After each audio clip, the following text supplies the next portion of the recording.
Welcome to Gen Z Hoops, the Gen Z basketball, coaching, and sports business show. What's going on, guys? Welcome back to another episode of the Gen Z Hoops podcast. Today I'm joined by Alex Manfredi, Utah Jazz basketball operations generalist. Alex, thank you so much for coming on the show today. And how's your day going? Going good. Thanks for having me on. I appreciate it. I've seen you've had a lot of episodes. I've seen it come up on my podcast app in the past and on LinkedIn and whatnot. So this is cool to be here. Of course, man. Well, thank you again for giving me this opportunity, and let's jump right into it. So can you talk a little bit about your connection to the game of basketball? Yeah, I mean, I've always been around the game. I started out as a young kid. My parents did a great job of keeping me involved in sports, played basketball, baseball, football. But really, the basketball connection comes from my dad's side of the family. My grandfather was a longtime high school basketball coach in Sacramento, California. My dad's currently a longtime high school head coach in the Sacramento area as well. So it really kind of runs in the family. One of my aunts played college basketball. Dad played at UC Davis. And I didn't play in college. I played all the way up through high school. But I've always wanted to stay involved with the game. Went to Long Beach State, was a journalism major, and then ended up doing my master's there and joining the staff. So I'm sure we'll get into that a little bit later, but that's a brief intro to it. So you mentioned Sacramento. Do I take you grew up as a Kings fan? I did indeed. I grew up as a Kings fan. They were very good when I was pretty young. Those were the Mike Bibby, Peja, Vlade, Chris Webber days. And then as I grew older, it got very rough in Sacramento. But yes, to answer your question, I grew up a Kings fan. I don't want to throw shots at NBA history here, but did you have any sort of I don't want to say hatred, but dislike for the Los Angeles Lakers? You know how Shaq would always go at the Kings. Definitely, yes. Not wasn't a big fan of the Lakers growing up at all. Was was that Western Conference Finals game rigged? I believe so, but who knows? But I believe so. We'll just leave that up until the day of judgment comes or something like that. You know what I mean? Yeah, Truth to come yeah. I out. think all signs point to it, Hmm. but I don't know for sure. So So many fouls, man. So many fouls. There's so many yeah, conspiracy videos on YouTube as well, but that's a yeah. conversation for another day. All right. So let's look at your early career and your college experience. So, as you mentioned, Long Beach State University, you started as a grad assistant and a video coordinator before becoming their director of basketball operations. So, can you take me through it a little bit? What led you to pursue this career path? Yeah, so I actually went to Long Beach State straight out of high school. I did my undergrad there, got my bachelor's degree in journalism, and then decided to go into the master's program for sports management there. And that's when I really first got involved with the men's basketball program. I had a connection with one of the assistant coaches who's also from Sacramento. And so during my time as an undergraduate, sometimes I would check in with him and talk to him in his office or whatnot. And so when I started pursuing the master's in sports management, I became a graduate assistant on staff for 2 years there. The second year being the COVID year, which was wild. And it helped me really get the promotion to director of basketball ops coming out of COVID. And so, we were very shorthanded during COVID. Not really any managers. We were down a couple coaches. And so that really allowed me to get a bunch of experience, like more than I should have or could have if it was a different year, a non-COVID year. And so I really just, it was a grind, and I stuck with it, stuck through it. And when the time, came after COVID, they asked if I wanted to be the director of basketball ops on staff. So I did that for 3 seasons, the last 3 seasons, at Long Beach, and great experience. 1 year we won the regular season conference title. Last season we won the conference tournament title. Um, Love the relationships I had with some of the players, great relationships with our coaching staff members, and I really learned a lot and really grew up in my time there. So you mentioned taking on different roles. So going more into depth about it, you were responsible for video and analysis, scouting, and recruiting operations. So how did all these different roles help propel you into your future roles right now? Yeah, so at Long Beach State, it's limited budget, limited resources, don't have a ton of staff members. So my title said director of basketball operations, but like you said, I did video. I was basically our video coordinator, help with scouting reports. I did a lot of our transfer portal scouting in the off season.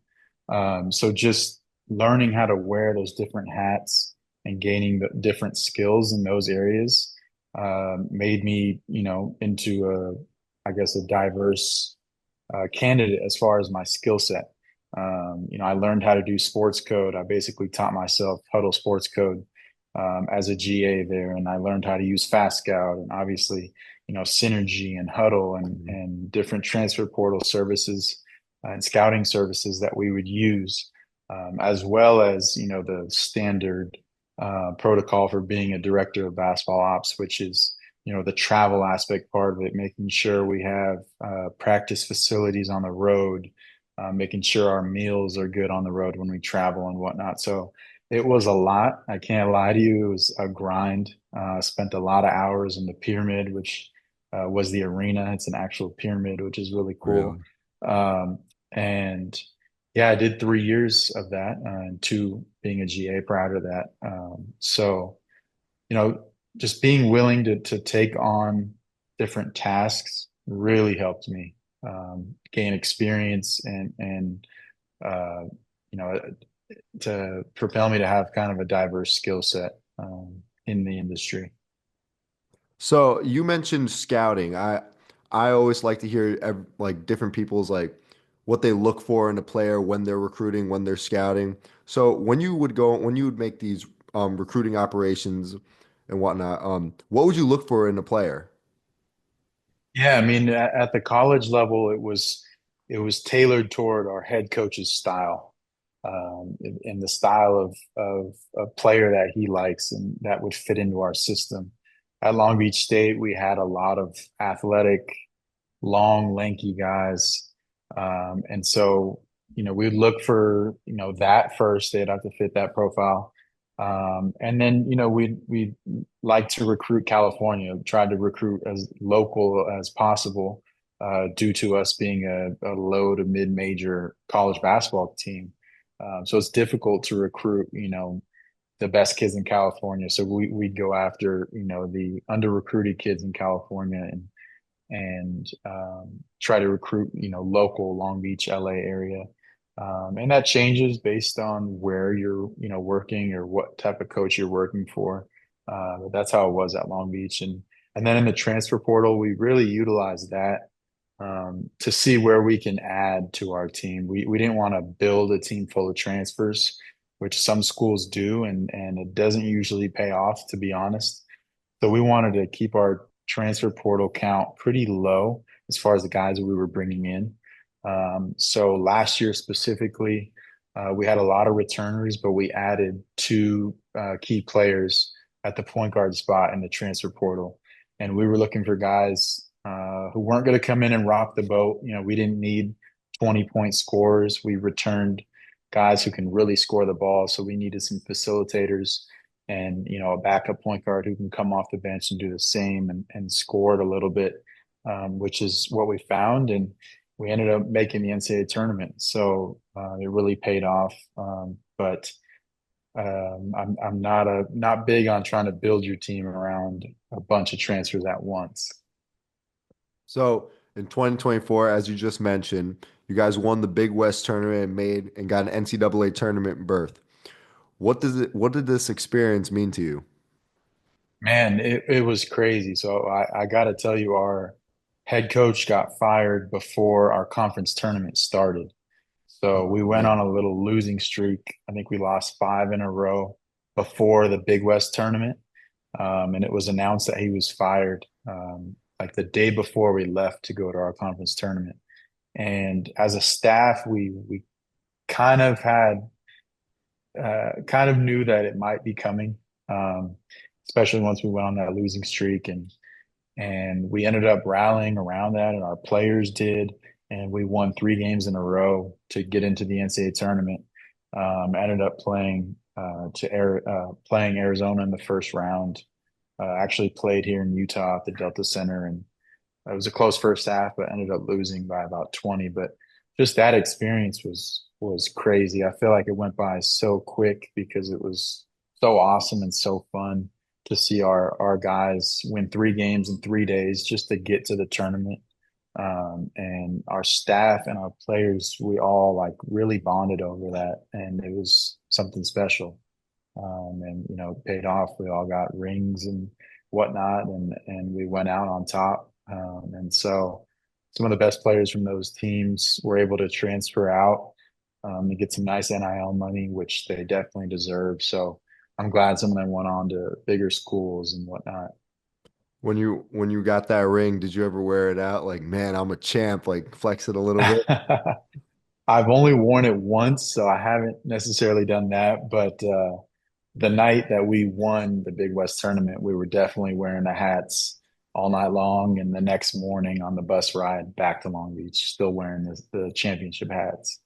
The hockey team at my school right now, they won the national championship back-to-back years. I swear to God, man, for 2 weeks straight, they wore the same like championship shirt and the hats around Yeah, campus, and people were like, "Man, are these guys ever gonna take that thing off after a while?" But yeah. that was hilarious. I'll never forget that. So let's move on to basketball operations with your basketball operations position with the Utah Jazz. So you started as an intern before becoming a basketball operations generalist for the Jazz. Can you talk a That's little bit right. about that transition from being from an intern to the generalist? Yeah, so our season ended in March against Arizona, like I said, and then I started with the Jazz as a summer intern in May.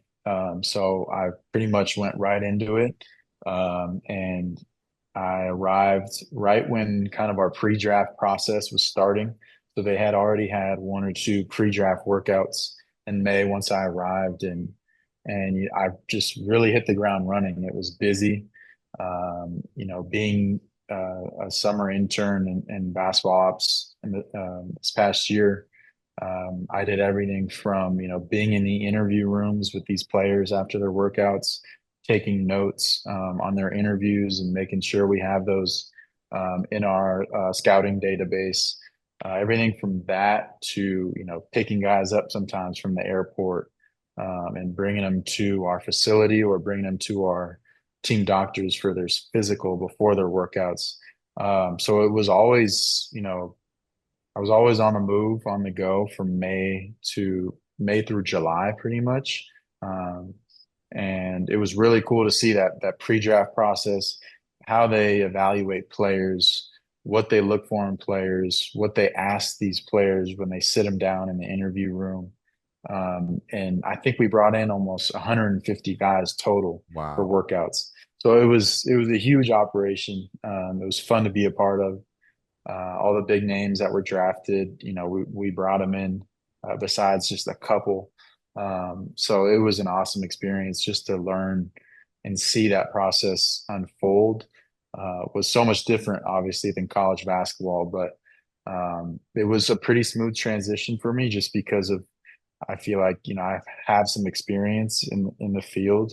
Um, and being a director of basketball operations at the college level, where we didn't have a lot of resources and with stuff like that, coming here it was a breath of fresh air because you had so many more hands on deck and resources and ways to get things done. So it was eye opening in that way, and also that makes it less stressful as well. So, as we all know, the NBA trade line just passed last week. So, at this point in the season, take me through a day in the life working for the Utah Jazz. What is it like post trade deadline? Yeah, so a lot of what I do, I'm on the college scouting side. So a big chunk of what I do is help manage our scouting calendar and schedule.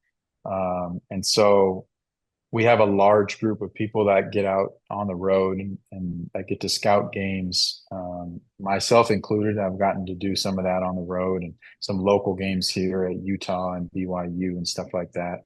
Um, but I help kind of manage that schedule. And let's say, for example, our VP of international scouting, someone is assigned to him, and we make sure that he's got tickets to all these games that he's got on the schedule, make sure he has credentials so he can get floor access pregame and watch these prospects warm up.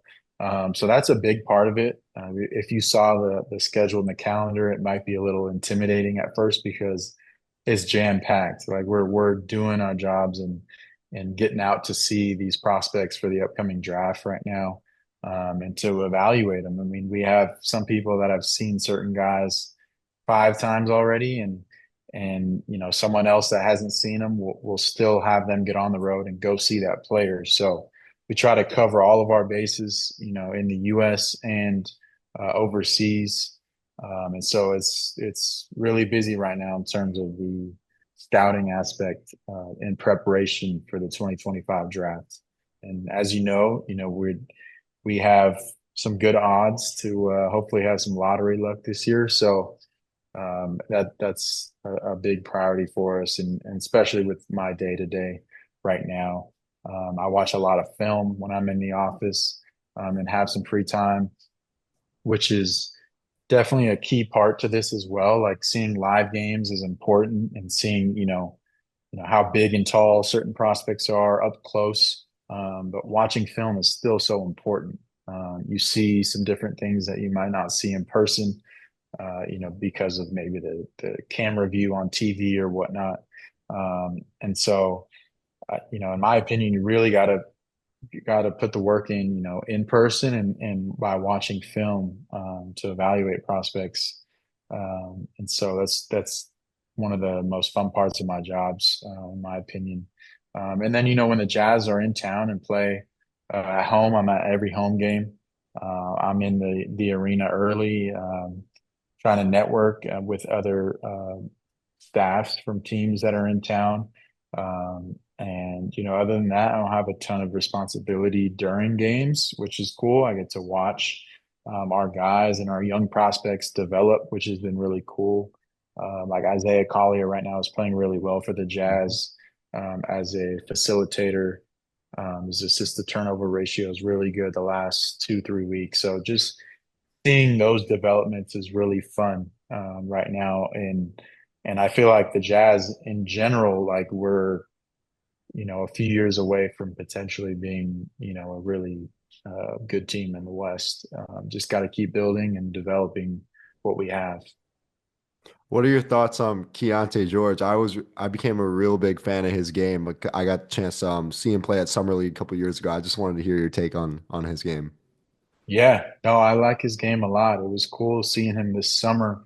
Out of all of our players, he was probably in the gym the most. You can tell he put a lot of work in this summer on the court and in the weight room. Looks a lot stronger than he did 2 years ago. He's a really good shooter, brings good energy around the facility, very likable guy. And so he's had some adversity this year. He started the year starting as a point guard. Right now, he's coming off the bench for the Jazz, but I think he's handling it really well. And there might be a little bit less pressure on him right now, and he's kind of thriving because of that. He's had some really big games lately, really scoring the ball, which he's best at. So it'll be cool to watch him continue to develop. And he's a nice piece to our puzzle. So, as we all know, working in basketball ops, it requires like a lot of detail and adaptability as well because it's always your job is always fluctuating, as you've stated previously in this Yeah. interview. So, can you talk me through it a little bit? What has been the biggest challenge that you faced so far with this role? I think there hasn't been anything that's been like daunting as far as a challenge, but I think just sometimes you might get pulled in different directions. Like you said, you have to adapt to that. And I feel like naturally I do a good job of that. But you still have to keep it in mind on a day-to-day basis. Like, I might be working on a project with a grassroots project, which is high school. And I do some high school scouting and stuff. And, something might come in about, college game, and one of our VPs might have, a change to his schedule, and you got to jump on that and make sure, he's got tickets to Duke, 2 nights from now, make sure he's all good with that. And so sometimes you just pulled in different directions, but in my opinion, it's not a challenge because I enjoy it so much. And I love the game so much, and just being here and being involved in all these different type of aspects is I just feel grateful to be in that position.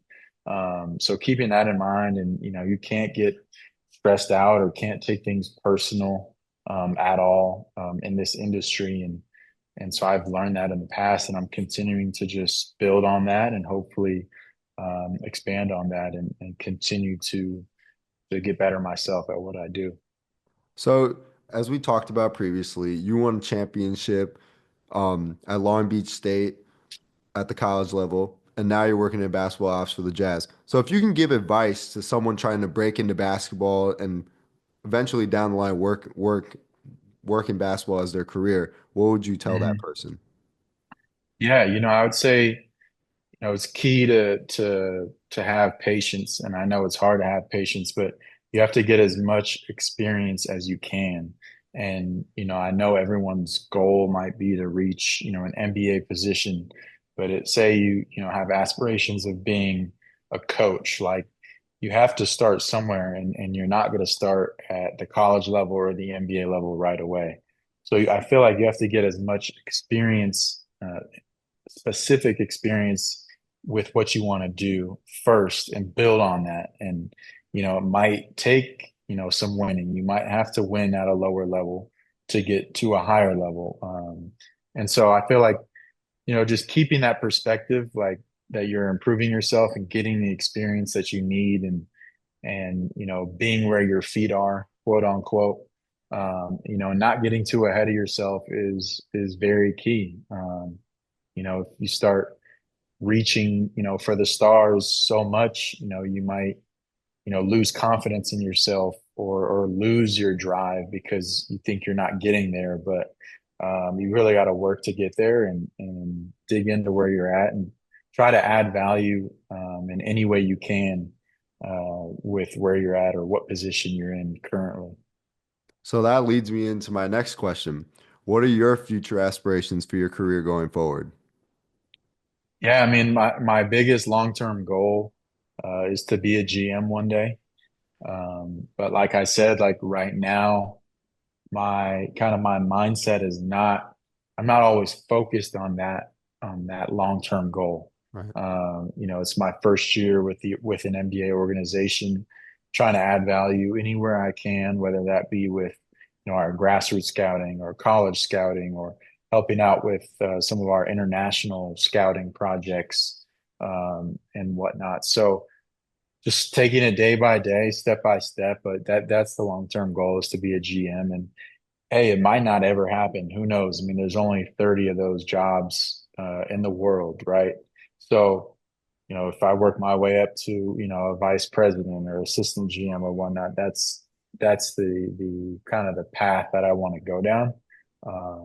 But right now, definitely more set on my short-term goals here, and building something here where I can add value and hopefully stay here for a while. Well, Alex, thank you so much for coming on the show today. I wish you the best luck with the rest of the season. And again, thank you so much for giving me this opportunity today, man. Yeah, thanks for having me, man. You do a great job with the podcast, so I appreciate it. Thanks for listening to Gen Z Hoops. Make sure to follow, like, and subscribe on Instagram, LinkedIn, and all major social media platforms at Gen Z Hoops. You can tune in and subscribe on Apple Podcasts, Spotify, YouTube, and every other podcast platform on the planet. Get ready for the next episode.